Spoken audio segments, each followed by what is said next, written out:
जय हिंद साथियों, अगर आप गोरखपुर विश्वविद्यालय दीनदयाल उपाध्याय में पीएचडी इंटरव्यू देने के लिए जा रहे हैं, तो ये वीडियो आपके लिए है। क्योंकि आज की इस वीडियो में मैं आपको वो सारी चीज़ें बताऊँगा, जो इंटरव्यू के दौरान आपसे पूछी जाती हैं। और मैं इस चीज़ को और बेहतर इसलिए बता सकता हूँ, क्योंकि मैं खुद गोरखपुर विश्वविद्यालय का रिसर्च स्कॉलर हूँ और मेरा 3 बार नेट है और 2 बार जेआरएफ है, वो भी ऑल इंडिया रैंक 15वें के साथ।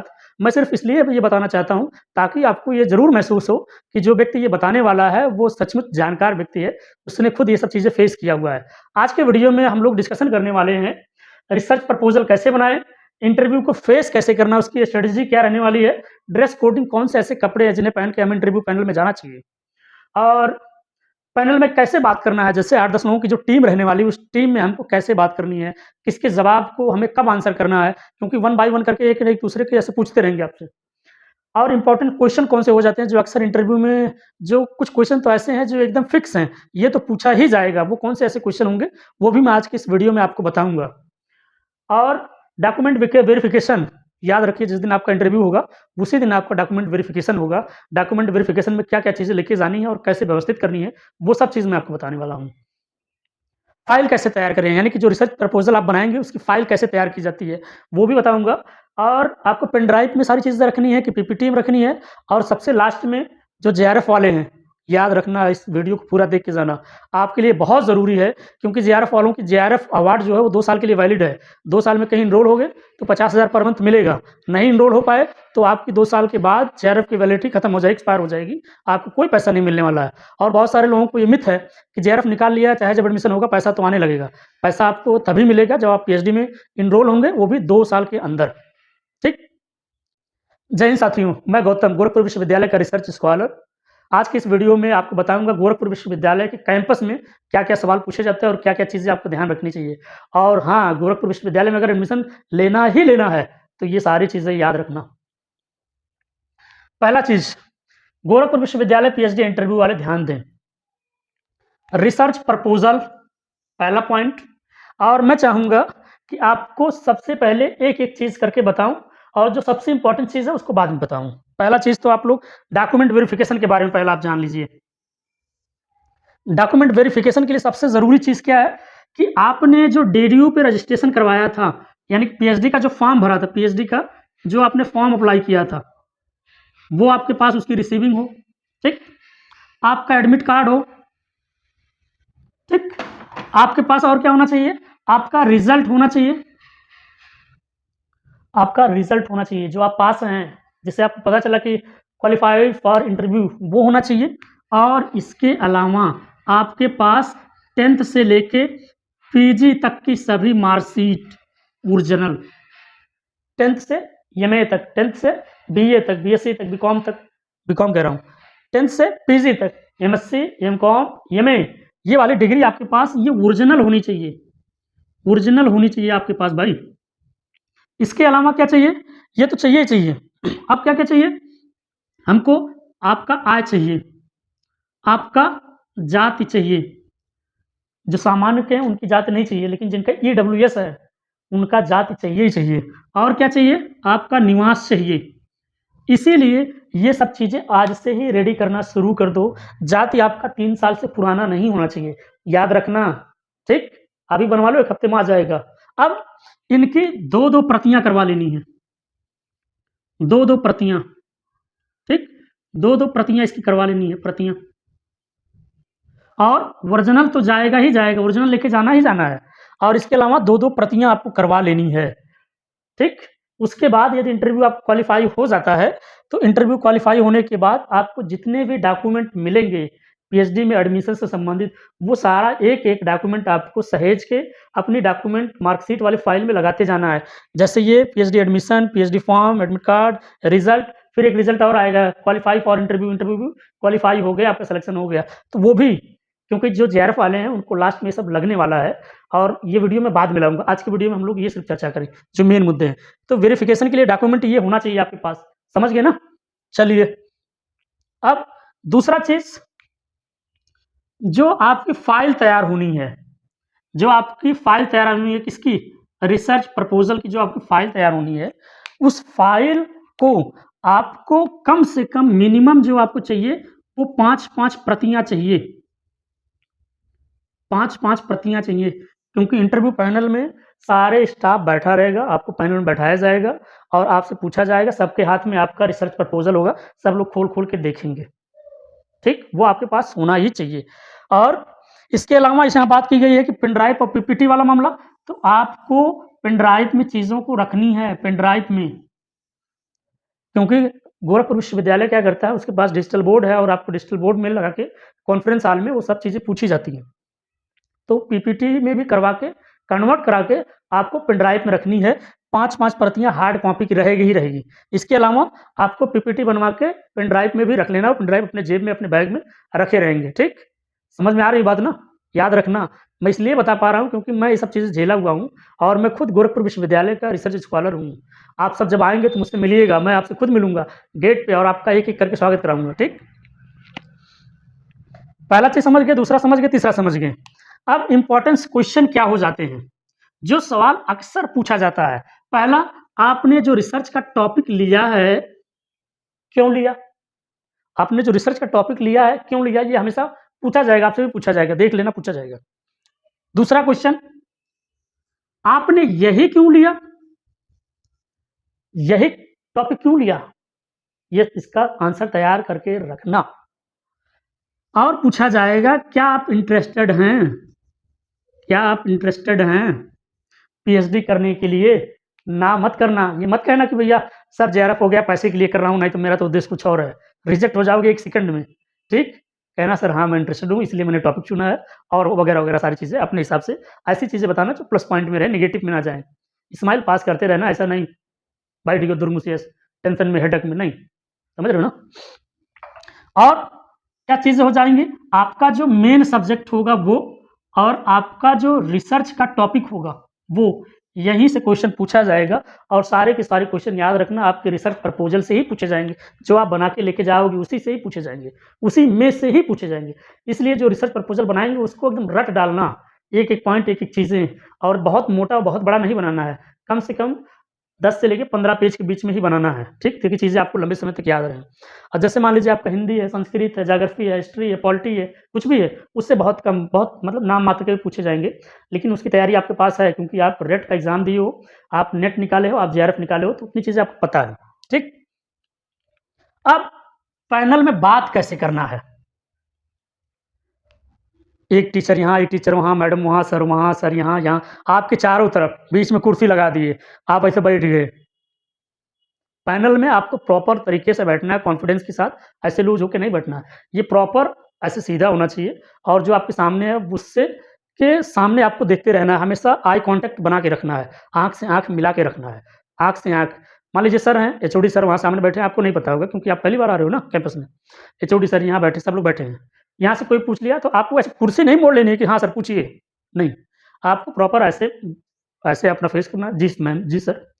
आपको ऑनेस्टली जवाब देना है एकदम सच और रियल के साथ में कि सर मुझे आता है, मैं बता पाऊँगा, नहीं बता आता है तो गेस नहीं करना है सर मैं गेस करता हूँ, नहीं, नहीं आता है सीधा-सीधा बोलो सर नहीं पता है, ठीक? ईमानदारी के साथ। और आपको कोई भी आंसर हड़बड़ी में नहीं देना है, हड़बड़ी में नहीं देना है कि सर अरे सर, कुछ पूछ रहे थे और कुछ बता रहे और जितना पूछा जाए सिर्फ़ उतना ही बताना। उनको आपके जानकारी और ज्ञान से कुछ लेना-देना नहीं है और आपको भी अपना ज्ञान झाड़ने की ज़रूरत नहीं है। आपका काम है इंटरव्यू को क्रॉस करना, पास करना और पीएचडी में एडमिशन लेना, अपनी फेलोशिप 50,000 पर मंथ लेना। इससे ज़्यादा कुछ एडिशनल दिमाग ना लगाना, नहीं तो उलझ जाओगे, सब सत्यानाश हो जाएगा, ठीक? ये चीज़ें याद रखना। बाकी आप पीएचडी तक आ रहे हो, आप सब हो, मेहनती हो, किताबी कीड़ा हो, आपको उतनी चीज़ें हैं, सब चीज़ें बताने की ज़रूरत नहीं है, ठीक? इतना चीज़ें जानते रहना। ड्रेस कोडिंग क्या होने वाली, बहुत ज़रूरी चीज़ है, बहुत ज़रूरी चीज़ भाई। ड्रेस कोडिंग बहुत ज़रूरी है। देखिए भाई, जो लड़कियाँ हैं ख़ास तौर पे याद रखें कि ज़्यादा मेकअप नहीं करना है, ठीक?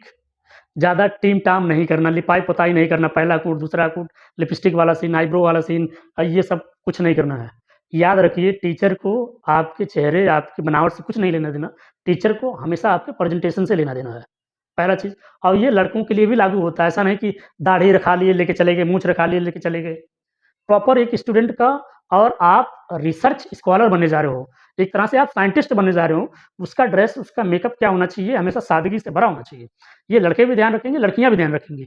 और ड्रेस आपका हमेशा लाइट कलर में होगा, बहुत ज़्यादा डार्क कलर में नहीं कि झलका हुआ पहन ली, कोई लड़की ऐसा पहन के चली गई, टी-शर्ट पहन ली, कोई लड़का एकदम ऐसे पहन लिया जिसमें कॉलर वगैरह नहीं है। याद रखना ये हमेशा आपको पास और फेल करवाने की स्थिति रखता है ड्रेस आपका। शूज़ आपका बहुत अच्छा होना चाहिए, जूता फॉर्मल, कोई स्पोर्ट जूता पहन के मत जाना लड़कों, और लड़कियाँ भी जो स्लीपर पहनेंगी, जो चप्पल या सैंडल पहनेंगी, वो भी प्रॉपर एक स्टूडेंट का क्या सैंडल होता है वो आपको पता है, क्योंकि आप यहाँ आ रहे हो। इससे पहले आप अच्छे हो, इसीलिए इंटरव्यू तक आ रहे हो। याद रखना, हमेशा याद रखना, ये प्लस पॉइंट है आपके लिए। आप अच्छे हो व्यवहार से, सामाजिक तौर पे, दिखने में, पढ़ने में, लिखने में, इसीलिए इंटरव्यू तक आप आ रहे हो। तो उतना तो आपको पता है कि सर ये भद्दा लगेगा, ये ठीक लगेगा, ठीक? और ड्रेस जो होगा वो भी फॉर्मल होगा, ठीक? Formal dress. जैसे जो लड़के होंगे वो पैंट शर्ट पहनेंगे, हो सके तो मेरी तरह सफ़ेद शर्ट और ब्लैक वो पहन लेंगे पैंट, और जो आपका बेल्ट होगा वो आप देख लीजिए। लड़कियां भी कोशिश यही करेंगे कि लाइट कलर में एकदम प्रॉपर ड्रेस होनी चाहिए, कोई जीन्स पहन के ना जाए, कोई बंडी टी शर्ट पहन के ना जाए, चाहे लड़की हो चाहे लड़का। एक प्रॉपर जो ड्रेस होता है वो आप पहन के जाने वाले हो। आपको और सारी चीज़ें नहीं बतानी है, 2-4 ड्रेस आपके पास होगा फॉर्मल, और बहुत सारा ड्रेस होगा जो एकदम नौटंकी वाली होगी। तो आपको वो सब दिखाने नहीं जाना है, आपको प्रॉपर अपना गेटअप दिखाना है, ठीक? याद रखना। और इंटरव्यू फेसिंग का जो स्ट्रेटेजी रहने वाली है वो क्या-क्या प्लानिंग होने वाली है। पहला चीज़, आपको पॉजिटिव रहना है, ठीक? और दूसरा चीज़, आपको स्माइल बना के रखना है। ऐसा नहीं है, ये स्माइल आपको बना के रखनी है, ठीक? ऐसा नहीं कि ऐसे आप बैठ गए ऐसे, तो ये वाली हमको चाहिए, ये वाला नहीं चलेगा, ये वाला बिल्कुल नहीं चलेगा। याद रखना, ये वाला बिल्कुल नहीं चलेगा, ये वाली हमको प्लानिंग चाहिए, ठीक? पहला तो पॉज़िटिव सोचना है, सोचना कि आपकी मेहनत, आपकी काबिलियत, और सबसे ज़रूरी चीज़, आपकी लगन आपको यहाँ तक लाई है इंटरव्यू तक, और यही सारी चीज़ें आपको इंटरव्यू से क्रॉस भी करवा देंगी। यही सब चीज़ें इंटरव्यू से आपको क्रॉस भी करवा देंगी, याद रखना। और ये भी याद रखना कि आपका उद्देश्य क्या है, आप यहाँ तक क्यों आए हो? क्योंकि आपका प्लान है असिस्टेंट प्रोफ़ेसर बनना, हायर एजुकेशन में जाना, डॉक्टरेट डिग्री लेनी है, आपको बहुत सारा प्रोग्रेस करना है, ये सब चीज़ें याद रखना, ठीक? और ये तो वाली बात हो गई। और दूसरा चीज़, आपको ज़्यादा हिलना नहीं है मेरे भाई, ज़्यादा हिलने की ज़रूरत नहीं है। आराम से बैठिए, आराम से, ठीक? और जो टीचर होंगे या सर होंगे या प्रोफ़ेसर होंगे, मैडम होंगी, उनसे आपको इत्मीनान से yes sir, yes ma'am, ma'am मैं सुन नहीं पाया, कृपया एक बार आप और सवाल पूछ सकती हैं?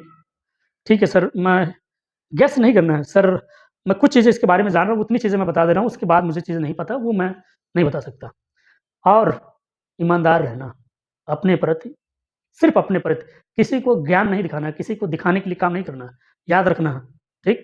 ईमानदारी बहुत ज़रूरी चीज़ है, क्योंकि आप हायर एजुकेशन में जा रहे हो, ये सबसे बड़ी डिग्री है भारत की, डॉक्टरेट, पीएचडी, है ना? सबसे बड़ी डिग्री है, पूरी ईमानदारी, पूरी मेहनत के साथ करिए, आपका इंटरव्यू पार हो जाए, कोई हौवा बना के काम नहीं करना है कि सर ये वो मुझसे ये पूछ लिया, ठीक? और सबसे ज़रूरी और सबसे महत्वपूर्ण चीज़, रिसर्च प्रपोज़ल कैसे बनाएँ? और होना भी चाहिए, क्योंकि आप पीएचडी किए नहीं हो, आपको कुछ पता नहीं है। लोगों ने बीए, एमए कैसे किया है ये वही बता सकते हैं, आप लोग खुद बताइए, आपने बीए, एमए कैसे किया है? इस समय जो एमए बढ़िया से किया होगा उसको तो सिनॉप्सिस वगैरह बनाना आता है, प्रेजेंटेशन वगैरह बनाने के लिए आता है, डिसर्टेशन बनाने के लिए आता है। एमए के फाइनल ईयर या फर्स्ट ईयर वगैरह में आ जाता है, तो उन लोगों को कुछ तो कुछ थोड़ा बहुत पता होगा। लेकिन ये उससे अव्वल दर्जे की चीज़ है, रिसर्च प्रपोज़ल। याद रखिए, अगर आपका रिसर्च प्रपोज़ल स्ट्रॉन्ग है, आपका सिलेक्शन ऑलमोस्ट तय है, और अगर रिसर्च प्रपोज़ल आपका वीक है, तो ये भी तय है कि आप फेल हो जाओगे। यही, ये तो होना ही चाहिए, ये तो रहेगा, वो तो ऑलमोस्ट आपको डन है। सर यही नहीं पता है सर, पीएचडी के लिए सर टॉपिक कैसे चुनें? सर पीएचडी के लिए मैंने टॉपिक तो सोचा, सही है गलत है मुझे नहीं पता। सर मैंने गूगल सर्च किया, एआई से पूछ लिया, कहीं से कुछ समझ में नहीं आ रहा, आप बता रहे हो तो चीज़ें समझ में आ रही हैं। यही रिसर्च प्रपोज़ल, यही आपको तय करवाएगा कि आप इंटरव्यू में पास होने वाले हो कि फेल होने वाले हो। गोरखपुर विश्वविद्यालय में सबसे मोस्ट इम्पोर्टेंट रोल अगर कोई अदा करता है, तो वो रिसर्च प्रपोज़ल है। जिसका अच्छा है, उसका सिलेक्शन हो गया, चाहे वो नेट हो, चाहे ओनली पीएचडी क्वालीफाई हो, या उसको ओनली एमए, पीजी हो, तब भी वो पास हो जाता है, जिसका रिसर्च प्रपोज़ल अच्छा है। ठीक? तो रिसर्च प्रपोज़ल में सबसे ज़रूरी चीज़ है कि आपका जो टॉपिक होना चाहिए, टॉपिक वो रिलेवेंट होना चाहिए, वर्तमान परिवेश के अकॉर्डिंग होना चाहिए, वर्तमान सिलेबस के अकॉर्डिंग होना चाहिए। जो आपका सिलेबस, चाहे हिंदी, संस्कृत, भूगोल, इतिहास, कुछ भी आपका सिलेबस हो, विजुअल आर्ट, फिलॉसफी, कुछ भी हो, वो आपके अकॉर्डिंग होना चाहिए। दूसरा चीज़, रिलेवेंट होना चाहिए। तीसरा चीज़, आपको ये टॉपिक क्यों समझ में आया? आपने ये टॉपिक क्यों लिया? रिसर्च गैप कहाँ से ढूँढा आपने? रिसर्च अंतराल कहाँ से ढूँढा? वो आपको पता होना चाहिए। और क्या आपने इसके लिए लिटरेचर रिव्यू किया, साहित्य समीक्षा की, कहीं आपने पढ़ा? अरे भाई जब पढ़ोगे तभी तो पता चलेगा इसमें ये कमी है, अब इस कमी को सुधारने के लिए मैं पीएचडी करूँगी या पीएचडी करूँगा, ठीक? आप जो पीएचडी करोगे उसमें आपकी मेथोडोलॉजी क्या रहने वाली है? कौन-सा तरीका होगा, कौन-सी विधि होगी जिसके माध्यम से आप पीएचडी करोगे? समझ पा रहे हो कि नहीं? देखो भाई जोश में बोल रहा हूँ, खाँसी आ रही है, ठीक? मैं भी ये चाहता हूँ कि आप जोश में इंटरव्यू देना और पास कर लेना। मेरी बस शुभकामनाएँ हैं आपको कि आप इंटरव्यू में पास हो जाएँ। क्या मेथोडोलॉजी रहने वाली है, वो भी आपको काम कर लेना है।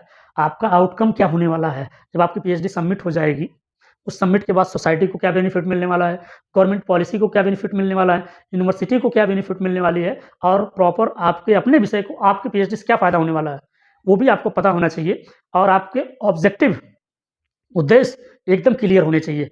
ये सारी चीज़ें अगर आप करोगे तो इंटरव्यू आप पास हो जाओगे। जिनका जेआरएफ है उनको 10 नंबर एडिशनल मिलेगा, जिनका नेट है उनको 5 नंबर एडिशनल मिलेगा और जिनका ओनली पीएचडी क्वालीफाई है या ओनली एमए है, वो सभी लोग अपनी तैयारी को दमखम से झोंक दें। सर आपने सब कुछ बता दिया, ठीक है सर। कुछ ऐसा कर दीजिए कि मेरा रिसर्च प्रपोज़ल भी तैयार हो जाए।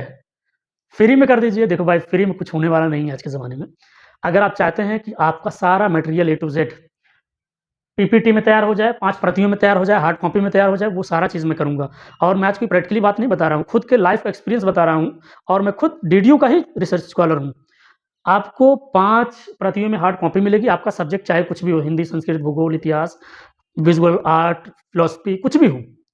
आपको ये सारा चीज़ मेरे द्वारा तैयार किया जाएगा और इसको इन डेप्थ पर्सनली आपको मैं गाइड करूँगा। अगर आप मेरे द्वारा चाहते हो कि सर मुझे रिसर्च प्रपोज़ल तैयार करवा दीजिए, इंटरव्यू कैसे करेंगे, ड्रेस कोडिंग वगैरह मेरा चेक कर लीजिए, पैनल मेरा थोड़ा-सा और चेक कर लीजिए, इम्पोर्टेंट क्वेश्चन को थोड़ा और बढ़ा लीजिए, डॉक्यूमेंट वेरिफिकेशन तो ठीक है, फाइल को तैयार कैसे करना है, पेन ड्राइव को कैसे कर लें, सर मेरा जेआरएफ है, मुझे तो 2 साल में एनरोल होना ही होना, नहीं तो मेरा तो जेआरएफ चला ही जाएगा, ठीक? वो सारी चीज़ें आपको क्या करना है, अगर आप चाहते हैं कि ये सारी चीज़ें आपको रेडीमेड के तौर पे आपके साथ तैयार किया जाए, क्योंकि देखिए, आता तो सब कुछ है, इंटरनेट पे सारा चीज़ उपलब्ध है। एक अच्छा मेंटर, एक अच्छा टीचर, एक अच्छा गाइड आपको बहुत आगे तक ले जाएगा। अगर आपको लगता है कि आप मेरे द्वारा बहुत सारी चीज़ें सीख सकते हो या जान सकते हो, तो यकीन मानिए आपको जुड़ जाना चाहिए और बिना सोचे जुड़ जाना चाहिए। अगर 2 पैसे खर्च भी होते कर देना चाहिए। फ्यूचर के लिए सबसे ज़्यादा पैसे खर्च करना चाहिए, पढ़ाई पे सबसे ज़्यादा पैसे खर्च करना चाहिए और हम लोग कंजूस, किताब लेना होता है तो प्रिंट प्राइस पूछते हैं, डिस्काउंट पूछते हैं। कॉपी किताब लेनी होती है, कोचिंग वगैरह लेना होता है, डिस्काउंट पूछते हैं। तो ये सब चीज़ें नहीं सोचना, याद रखना, आज एडमिशन हो गया, आज इंटरव्यू पास हो गया, जेआरएफ वालों को 50,000 पर मंथ, जो नेट है उनका कल का जेआरएफ हो जाएगा, वो भी पर मंथ आ जाएँगे और जिनका ओनली पीएचडी या नेट है, ओवरेज हो गए हैं, तो वो भी ध्यान रखें, इन फ्यूचर आपको असिस्टेंट प्रोफ़ेसर में बहुत काम आने वाला है। आपको क्या करना है, इस दिए हुए नंबर पे आपको कॉल करना है और कहना है वेलकम टू गिला फैमिली, ये आपको करना है, मुझे करना चाहिए। आप मुझे पहला मैसेज करोगे तो आप मेरे फैमिली मेंबर बन जाओगे। याद रखिए, अगर आप इस पे मैसेज करते हो 9473703166 94 73 70 31 66, तो इसके माध्यम से आपके गोरखपुर विश्वविद्यालय में कैंपस में क्या चीज़ें होती हैं, कैसे होगा, बाद में अगर आप हमसे जुड़ते हो, तो गाइड कैसे चुनें, वो भी मैं आपको बताने वाला हूँ। यहाँ पे छात्रावास आपको कैसे मिलेगा, जैसे लड़कियाँ उनको छात्रावास चाहिए चाहिए कैंपस में टीचर चाहिए कि बाहर चाहिए वो भी और जो व्यक्ति जेआरएफ है, उसके लिए मेरा पूरा प्रयास रहेगा कि उसकी जो जेआरएफ की फेलोशिप है, मैं आपको रिसर्च सेल में एडी बिल्डिंग में ले जाके आपका जेआरएफ जॉइन करवाऊँगा।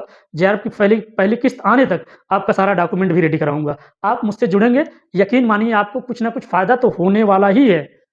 कोई ज़रूरी नहीं आप मुझसे पैसा देके ही जुड़ें। आप फ्री में मेरे यूट्यूब चैनल पे रहेंगे, तब भी आपको फ़ायदा होने वाला है। और रही बात ये जितनी चीज़ें मैंने बताई हैं, कोई ज़रूरी नहीं कि हमारे विश्वविद्यालय में ही अप्लाई हो। ये पूरे भारत के किसी भी विश्वविद्यालय में सेंट्रल हो, स्टेट हो, प्राइवेट हो या डीम्ड हो, किसी में भी। तो आज का वीडियो बस इतना ही। आपको ये वीडियो कैसा लगा कमेंट करके ज़रूर बताएँ। चलिए मिलते हैं एक नए वीडियो में, तब तक के लिए थैंक यू सो मच। शुभकामनाएँ आपको। याद रखिए 20 से 27 अप्रैल तक आपका इंटरव्यू होने वाला है। याद रखना। ओके, जय हिंद।